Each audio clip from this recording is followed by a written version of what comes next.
దీనికి శాంతి ప్రసాద్ గారు సమాధానం చెప్తారండి. పంచుకుంటున్నటువంటి మీరు దాని పేరు మోహన్ రెడ్డి గారు మీరు మాట్లాడిదిరు కానీ మీరు అడిగిన దానికి శాంతి ప్రసాద్ గారు సమాధానం చెప్తారు. శాంతి ప్రసాద్ గారు పిఠాపురంలో జరిగిన ఇష్యూకి పవన్ కళ్యాణ్ గారు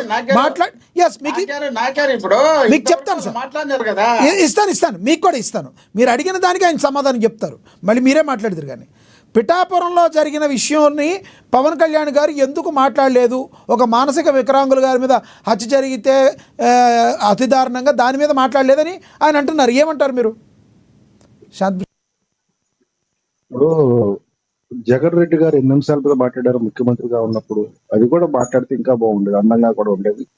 వాళ్ళు మమ్మల్ని చక్కగా సూటిగా ప్రశ్నించేటుండేది. పవన్ కళ్యాణ్ గారు ప్రశ్నించలేదు అనే దానికన్నా పవన్ కళ్యాణ్ గారు అంతర్గా ఏం చేశారనేది మీరు లోతుగా గమనిస్తే మీకు అర్థమవుతుంది. పవన్ కళ్యాణ్ గారు పిఠాపురంలో జరిగే ప్రతి అంశాన్ని తన యొక్క వ్యక్తుల ద్వారా ఏ క్షణానికి ఆ క్షణం ఆయన తెలుసుకుంటున్నారు, దానికి సంబంధించిన ఆదేశాలు ఇస్తున్నారు. అది మీకు తెలియకపోతే మేము ఏం చేయలేము. ఇప్పుడు జగన్ రెడ్డి గారు సింగయ్య మృతి పైన ఏమన్నా వెంటనే స్పందించారా, లేకపోతే అక్కడ ఎవరో చనిపోయారు అక్కడ మీద స్పందించారా? ఆ రోజు అదే రోజుకి పాపం 108 వెళ్లకుండా ఆగిపోవడం వల్ల చనిపోయాడు, దాని మీద స్పందించారు? ఏం లేదు. పోనీ అతను అధికారంలో ఉన్నప్పుడు ముఖ్యమంత్రి ఉన్నప్పుడు అంత దాకా ఎందుకండి? మీ తిరుపతి ఎంపీ గారు దుర్గా ప్రసాద్ గారు ఒక దళితుడు చనిపోతే వెళ్ళి పలకరించాడా? ఆయన ఎంపీగా ఉండి చనిపోయాడు, వాళ్ళ కుమారుని ఏమైనా పలకరించారా? ఏమీ లేదు కదా. తర్వాత ఎవరో రెడ్డి గారో ఏదైనా అయితే బట్టికి వెళ్తున్నారు, కానీ ఒక దళితుడు చనిపోతే, ఒక ఎంపీ స్థాయి వ్యక్తి చనిపోతే వెళ్ళి పలకరించలేదు కదా. కాబట్టి మనం ఇటువంటి సిల్లి విషయాలను మనం లింక్ చేయకూడదు. ఇవాళ లిక్కర్ స్కామ్ గురించి అడిగారు. లిక్కర్ స్కామ్ సంబంధించి మీరు ఏదైనా అడగాలనుకుంటే చెప్పండి. నేనైతే ఒకటి చెప్తాను. లిక్కర్ స్కామ్ లో వీళ్ళు ఎన్నికల ప్రస్తావనలో ఏం చేశారు? 9 ఎన్నికలు వచ్చేటప్పటికి ఇస్తాను సార్, మీకు ఇస్తాను, మీ టైం మీకే ఇస్తా. లేదు మోహన్ రెడ్డి గారు ఒక్క నిమిషం ఇస్తా, మీకే ఇస్తా. ఎస్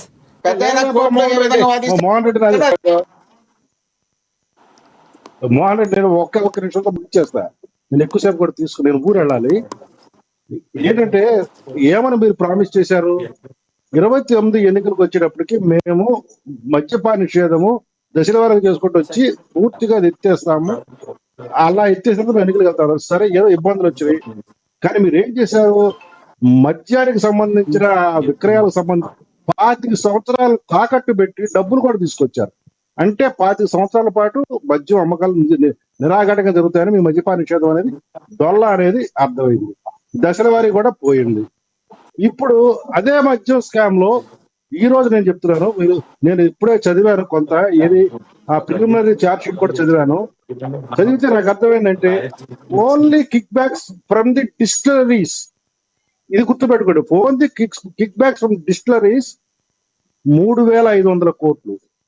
మరి మద్యం అమ్మకాల ద్వారా వచ్చిన సొమ్ములోంచి ఇంకెంత మీకు వచ్చి, ఇంకా అది ఇప్పుడు లెక్క తేలదో నాకు తెలియదు, కానీ కేవలం డిస్టిలరీస్ దగ్గర నుంచి నెలకి 50 నుంచి 60 కోట్లు 60 కోట్లు మ్యాక్సిమం లెక్కేసుకుంటే ఈ 5 సంవత్సరాలు వచ్చిన లెక్క 3,500 కోట్లు కేవలం డిస్టిలరీస్ నుంచి మాత్రమే. మరి ఆ అమ్మకాల ద్వారా వచ్చిన లిక్విడ్ క్యాష్ దాంట్లోంచి మీకు వచ్చిన ఎంత అనేది ఇప్పుడు లెక్క తీస్తూ మొదలెడితే ఇక మాకు రాష్ట్ర ప్రజలకి మైండ్ పోతుంది ఖచ్చితంగా. ఎందుకంటే ఇది ప్రజలకి ప్రశ్న అర్థమైంది సార్, మీ ప్రశ్న అర్థమైంది. మోహన్ రెడ్డి గారు మాట్లాడతారు. మోహన్ రెడ్డి గారు, మీ ఎన్నికల ప్రణాళికకి చెప్పింది విశ్వాసఘాతకమే.